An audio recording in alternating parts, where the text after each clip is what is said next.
This is Ahav Ever from the Chronicles of Ahav Ever, and today's video is going to be on Torath Mosheh, reward and punishment versus heaven and hell.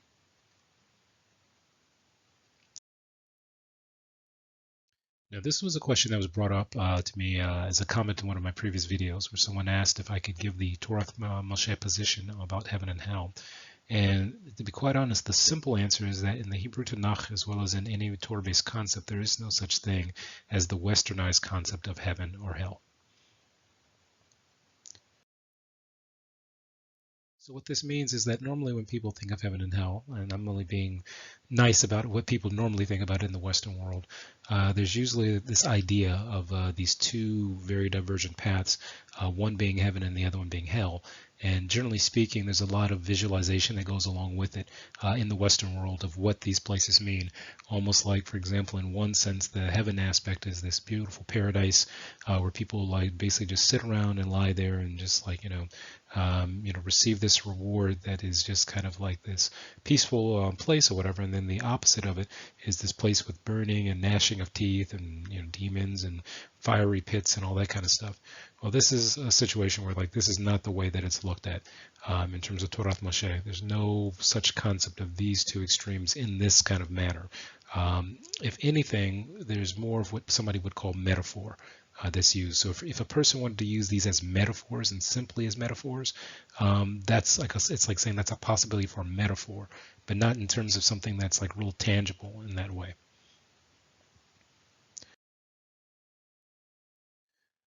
So the first step to understand the Torath Mosheh position would be to say that basically one way that it's looked at is reward in this world, reward in the next world, or reward in both, etc.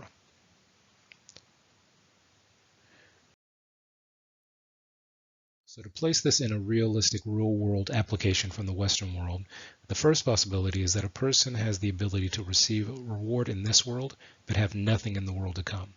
So how would a person want to understand this? The question that sometimes is brought up is why is it that there are people who are, do really bad things, or live really bad lifestyles, but seem to gain all the, the benefits from it, so they're rich, and they're powerful, nothing seems to touch them. And sometimes even when it does, it doesn't really get them for the long term, for example.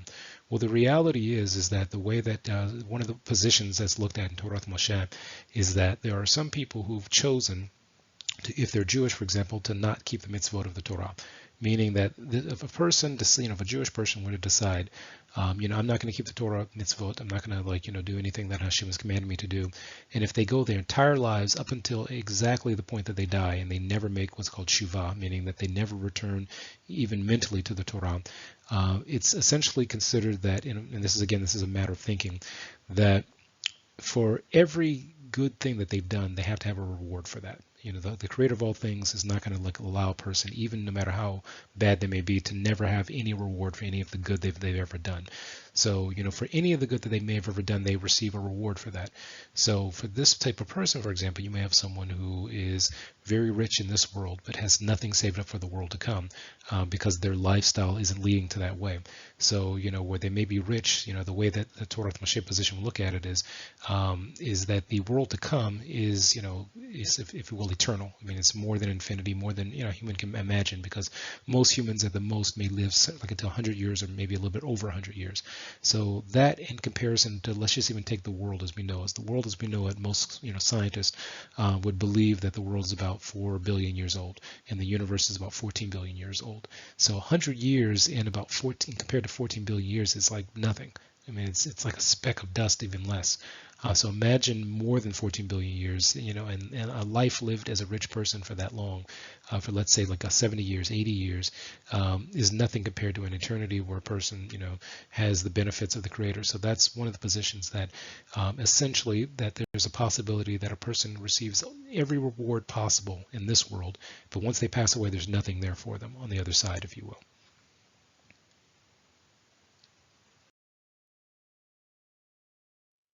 And the second possibility is that there are some situations where a person has extreme difficulties or minor difficulties or just regular difficulties in this world, but they have a huge reward in the world to come.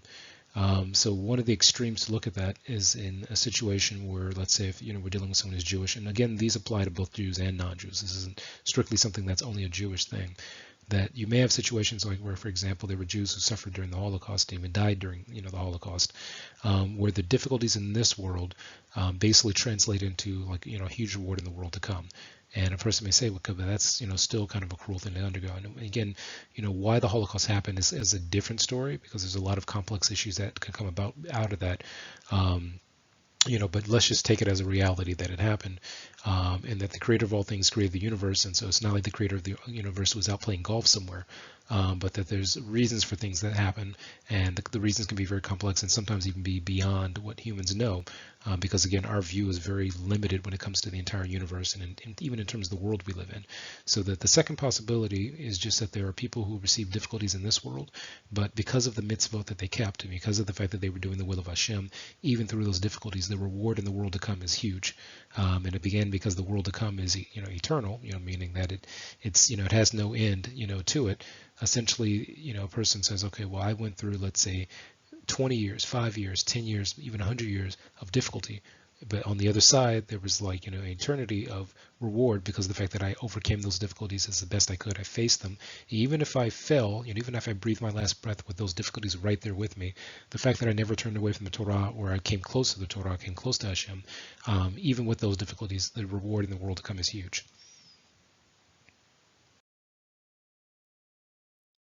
There's also a third possibility, and that possibility is that a person has the reward in the reward in this world, and they also have the reward in the world to come. So there are some people who have both the reward of from doing the mitzvot of the Creator, doing the will of the Creator, whether they're Jewish or not. The requirements that the Creator has put in place for both Jews and non-Jews, because there's requirements and also mitzvot for both Jews and non-Jews to perform. That those people have there are some people who have a reward in this world and the world to come.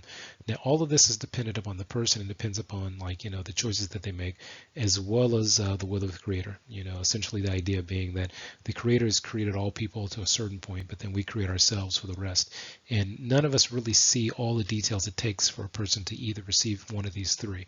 None of us know all the full details, and even the individual may not know all the details, but based on how our lives work and based upon a lot of different factors, we could fall into any one of these. And a person in some cases just has to simply say that whatever place I'm found in, I'm going to be doing the will of the Creator no matter what happens. So even if difficult things come about because of all the things that I'm doing, even if I'm doing the right thing, I accept that, because of the fact that this is a limited view that I have, and also this world, is something small compared to the world to come. A person may say, okay, I'm getting all the reward, but I'm not going to let that get to my head.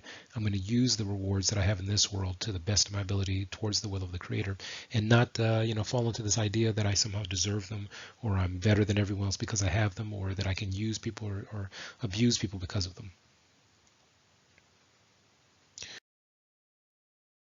So again, the main focus here is that the basic focus of every human being is the will of the Creator, as pointed out in the Torah, whether they be Jewish or not Jewish. The Torah is the defining methodology for how a person is to direct themselves, and what brings about the eventual reward in the world to come. So there are two metaphors that I've read in different texts that may help understand this point of view, as well as the second one is something I've heard doing a shiur that a rabbi gave once. The first one comes from a book that I read, and I can explain them here. Okay, so metaphor number one, it comes from a book called the Menorath HaMeor. And in the Menorath HaMeor, it's a book that basically deals with what's in Hebrew is called Musar. So basically what it does is that it has a breakdown from all the different sections of the Torah that basically deal with some of the ideas of how a person should form their thinking. So the metaphor that's given, and I'm going to kind of say this in short because I considered reading it, but because it's very long, I decided to try to just explain it. Maybe in another video I'll go through it separately based on the Hebrew text. But the short version of it is like this. Basically, it says that there's a boat that has a number of a large number of passengers on it that gets redirected to an island, and this particular, metaphor is basically a concept of life, whether it be Jewish or not Jewish. So that's an important point to remember here, that it's dealing with it from the mitzvot of the Creator that deal with either Jews or not Jews. So essentially, this boat arrives at this island, and that there are 5 groups of people that make up the occupants on this boat and their reaction to being on this island. So there's one group of people who look out on the island and decide, okay, I'm not leaving the boat. I'm going to stay on the boat because you never know what kind of turn may happen with this island. Maybe this will happen or that'll happen. I'm going to just stay on the boat. The boat is what I prefer. The boat is secure. The boat has been sure of it. So I'm going to stay here. I'm not leaving. There's a second group who gets off the boat. Goes to just the little port or the landing that's there. They look around and say, okay, this is a real beautiful island, but I prefer to get back on the boat where I was. So essentially those people get right back on the boat and they get right back to the places that they were sitting on when they were on the boat. So there's a third group who goes off the boat. They basically go around the island. They taste some of the fruits. They drink the water and everything's really nice for them. Everything's really good. They enjoy the island. But at a certain point, they start to notice, okay, well, wait a minute. At some point, the boat's going to leave. And I think the horn goes off that the boat is going to be leaving at some point, and those people immediately run back to the boat. Now, when they get back to the boat, their original spots aren't available anymore, but they at least are able to get on the boat, and they're able to get a spot somewhere between where they originally were and to the edge of the boat. So then there's a fourth group who goes off the boat. They go to the island. They enjoy everything. They, make do, and they kind of almost forget about, the boat whatsoever. And at a certain point, the horn goes off. Now this fourth group, instead of immediately running back to the boat, they decide, okay, well, I'm going to wait until the last minute, right before the boat's about to take off. I've still got more time. And those people, still enjoy the island, but then all of a sudden, some of the conditions on the island start to change a bit. And then they all of a sudden notice, okay, wait a minute, the boat's actually leaving. So those people immediately run back to the port because they see the boat actually leaving, and they immediately jump in the water, try to do anything they can to get back to the boat. And some of these people are basically left hanging on the sides of the boat, not able to get back to their original positions because their original positions were basically taken. And then they're basically from different levels holding onto the boat, just barely clinging onto the boat to try to be on the boat somehow. Now the last group is a group who leave the boat, go to the island, enjoy everything on it, and then decide, okay, I'm not going back to the boat. So essentially, they, enjoy everything on the island, everything's good, but then bit by bit, the conditions of the island start to change. The nighttime becomes very cold, we're almost it's like frozen. The daytime becomes really hot, and all of a sudden the fruits that they were eating start to wither. The water all of a sudden becomes real salty. So essentially, at some point, basically what happens is that the island, the storms come to the island and basically wipe everything off the island. And essentially when these people look back, the boat is already gone. And that they have no way of getting on the boat. So essentially the island, because of all the storms, because of all the different conditions that have happened, gets wiped out. Now comes the understanding of the metaphor. So essentially in the metaphor, there were 5 groups that were presented. So the first group, the people who decide to stay on the boat, are essentially considered in Torah thinking, for example, what's called tzaddikim. Tzaddikim are people who either have essentially, or I guess the best way of trying to understand it would be they're winning at doing the will of the Creator, meaning they're winning at doing the Torah more than they lose at it.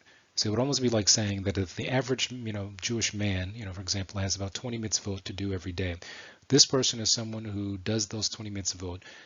Very rarely in their life would they fail at doing any one of them. But also this is someone who is living a lifestyle that they go above and beyond anything that they're required to do. So this is someone, for example, let's say they only have a requirement to teach their own children and grandchildren, but this is someone who may go above and beyond that by teaching not only their children and grandchildren, but teach everybody in their community, everybody in their city, everybody in their country, and they're well known, for it.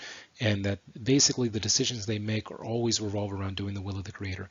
So this is like saying the person who is in this category doesn't leave the boat because they look out and see that, okay, that this, island, which is a representation of a life outside of the Torah, has no real value to it. At some point, things are going to go south, and not in terms of always a bad go south, but essentially saying that the boat is the perfect place to be. There's nothing I gain from the island because the island itself doesn't really represent life in general. What it represents is the fact that life as we know it, for example, isn't something that we live eternally. So essentially a person says, okay, look, at some point, I'm not going to be young for the rest of my life. So it'd be easy to say, okay, I'll just do these things while I'm young and then do some other things I'm older. But this person says, no, from the time that I'm young, I'm going to keep the Torah, and I'm going to stay in this, this boat because it's a representation of the Torah itself. The second group, according to the story, are the people who get off the boat and go to onto the walkway, off the boat, and then immediately decide, I'm going back to the boat, and they don't lose their spots. Those are people, for example, who may walk away from the Torah when they're young, but then they return back to the Torah when they're young. So it'd be almost like saying, let's say someone turns 16 and they decide, I'm going to walk away from the Torah, and then for a year they do that and say, you know what? I'm going right back to where I was because what was on the boat was better. So that's the second scenario. The third scenario, the people get off on the boat, enjoy the island, and then when they hear the horn blowing, that's when all of a sudden they run back to the boat and get on the boat. And when they get back to the boat, their original positions aren't there anymore, and that they're still on the boat, but that they're basically between their original positions and the walls of the boat. Those are the people, for example, who walk away from the Torah and essentially live a life, without the Torah. And then when they start getting older, they start to realize, okay, I'm not going to be here forever. My life is going to change at some point. The horn's starting to blow. I'm, let's say 50 years old, 60 years old. Time's starting to wind down. I may need to start rethinking some things. And these are people who make shuvah or return to the Torah when they're older. So then the fourth category is essentially the people who, go out into the island and enjoy everything. And when the horn blows, they kind of say, okay, I've still got time, and they wait. And then all of a sudden when the boat's leaving, they start running back to the boat because the boat's actually leaving the port. And then they swim, they do whatever they can, and they're barely holding onto the boat. This fourth group are people who, for example, basically don't return to the Torah until right before they pass away. That essentially it's like someone saying, okay, let's say that they're 86, and pretty much it's like, okay, you're going to die within the next 2 weeks. You've only got a month to live, 2 weeks to live, and this is people who make a return to the Torah at that point because basically they've seen everything going south, that the horn is blown, that the ship's leaving the port, and basically they're trying to hurry get to the boat before it's too late. So that's that fourth group, and it's a representation of people who make shuvah either right before they pass away, in which it's important to understand in terms of the Torah that if a person goes their whole life without keeping the Torah, and then right before they pass away they understand and realize that that was a huge mistake, and that they will accept the Torah, accept Hashem, and accept the fact that if they had time, if they could have done it differently, they would have done it differently. That shuvah, that response is acceptable to the Creator. It doesn't have the same reward to it that a person who's been living it all their lives has, but at least has the reward of being on the boat, if you will. So they're at least on the boat. They're barely hanging on to it, but they're at least on the boat. So then this leads us to the last group. So the last group has decided, okay, I'm not going to, stay on the boat. I'm getting off the boat, and the boat's leaving. The horn is blown. The boat's leaving. Fine. So then all of a sudden everything changes on the island, so essentially everything goes from being good to being bad. And essentially, the way that this one goes is that the island basically gets wiped off the map, essentially. So this is the group who never makes shuvah. They never return to the Torah. And again, this is, all of these, dealing with people who are Jewish and not Jewish, because they're mitzvot for Jews and they're mitzvot for non-Jews. And essentially this group of people, have no place in the world to come because of the fact that they've lived a lifestyle that was based upon that first possibility that we mentioned, where their reward, like we say, if you will, the island and the rewards of the island, or the rewards while the island's still there. Once the island's gone, there's nothing there for them. There's nothing for them to go to. And essentially, that's the end of all things. So that's someone who goes their whole life without ever making a return to the Torah and basically ignoring it. And then, once they're gone, they're gone. There's nothing there.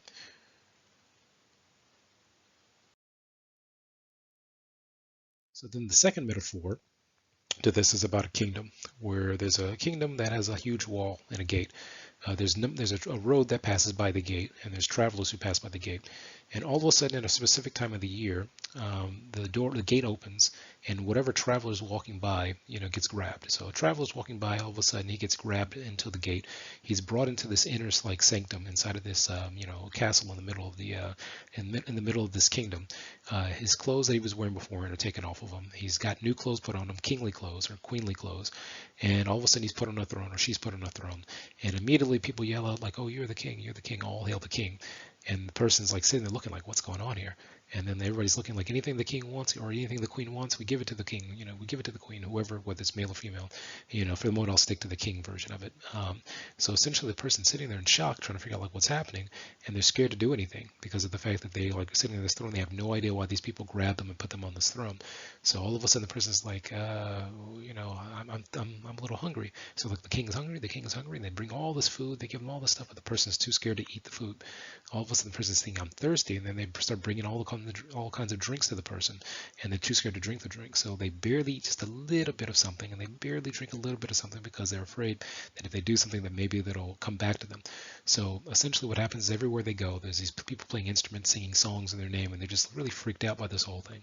So they're sitting on this throne, and for a year this continues. So after a year is over, a group of servants come and grab them off the throne, take off the kingly robes, put on the clothes that they were wearing beforehand, take them to the gate, and then kicks them out of the kingdom and closes the gate. So this traveler is kind of picking himself up and he's dusting himself off, and another traveler comes and says, "Hey, what just happened to you?" He's like, "Yeah, you wouldn't believe it. There's this this thing where I was like walking on this road. I passed by that gate right over there, and all of a sudden a group of people grabbed me, brought me into this place. They took me in this room, put on some kingly garments on me, put me on a throne, told me I was their king. And for a whole year, they started giving me everything I wanted. And now, I just was too freaked out by it, too scared by it. So I just didn't do anything. And I just sat there for a whole year. And then after about a year is over, they brought me back, put on my original clothes, kicked me out of the kingdom." So the next traveler, he sees this guy, says, "Wait a minute, when did this happen?" He said, "Right around this time last year." So that traveler says, "Oh, and that happened right over there at that gate?" He's like, "Yeah." So that first traveler keeps going on his way. The second traveler goes to the gate and waits. All of a sudden, the gate opens up. A bunch of servants come and grab him. They take him to the center room, in the palace. They put on the kingly clothes, put him on the throne, and said, "You're the king. You're the king. All hail the king." So that guy was a little bit smarter. He says, "Okay, wait a minute. I'm the king, right?" And they were like, "Yeah." He says, "So anything I want, that's what you do." And they said, "Yeah." So he said, "Okay, so I want some food." So they give him food. They give him everything he eats lavishly. He enjoys it. They said, "I'm thirsty. Here, just have something to drink." Everywhere he goes, they play music, the instruments. They're singing praises in his name. He's the king. So he sits on the throne again. And he says to them, "I'm the king," right? And they said, "You're the king. Everything you want, the king gets." So he said, "Okay, is there an island on the outside of the kingdom?" And they said, "Yeah, there's an island on the outside of the kingdom." He said, "I want to purchase that island in my name only." And they said, "Okay, anything the king wants." So they take the treasury, they buy the island. So he says, "I'm the king, right?" He said, "Yeah, you're the king. Anything I want, I get," right? And they said, "Anything you want, you get." So he says, "Okay, can you take the treasures from the treasure house, take all the wealth from there, put it on that island that's in my name," right? He said, "Okay." So they put all the treasures in the island. So he says, "I'm the king, right?" He said, "Yeah, you're the king, anything you want." So he says, "Okay, take the people who play instruments everywhere I walk around, put them on the island also, and the island's on the outside of the kingdom." So basically they do that. So a year passes. They eventually, take that certain particular date. They take him off the throne, take off the clothes that he was wearing, the kingly clothes, put on the clothes he was wearing beforehand, and they kick him out of the kingdom. So the question that's asked with this story is, well, where do you think that guy's going to go? And of course, the answer is he's going to that island that they purchased and put in his name. So the thing is that this is a perception that some of the rabbis had about this is life. The kingdom, that you're brought into is essentially life. So that the person at the gate is being born. They're brought into the room, put on the special clothes, which is life, and then they, are sat on the throne. All of the things that they were given, all the things that they had as a possibility of being king are the Torah and the mitzvot. So everything that the person took part in are the mitzvot. So the first person's reaction was to kind of just not really take part in all. Just kind of keep to himself. Push things aside and not take part in it. And essentially, when he was kicked out of the kingdom, then he walks away with really nothing. The second person, started preparing for when he was not going to be king, because he understood that he only had a year. So essentially, he took all, he basically had them purchase an island, which the island is like the world to come, and essentially had them take all the treasures from, the storehouse, put it on that island, which are the mitzvot and all the benefits and all the rewards for doing the mitzvot, put it on the island, the people singing, his praises and name, in his name and all that kind of stuff. And then when they kicked him out of the kingdom, which was life as we know it, our life, and basically sent him on the road, the first place he runs to is that kingdom, which is representative of the world to come, the Olam Haba, as we call it in Hebrew.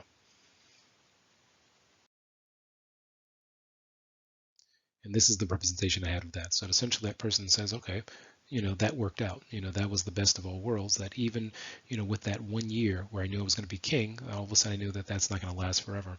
So essentially, what happens is that he placed things and, put things in place to have something for the world to come.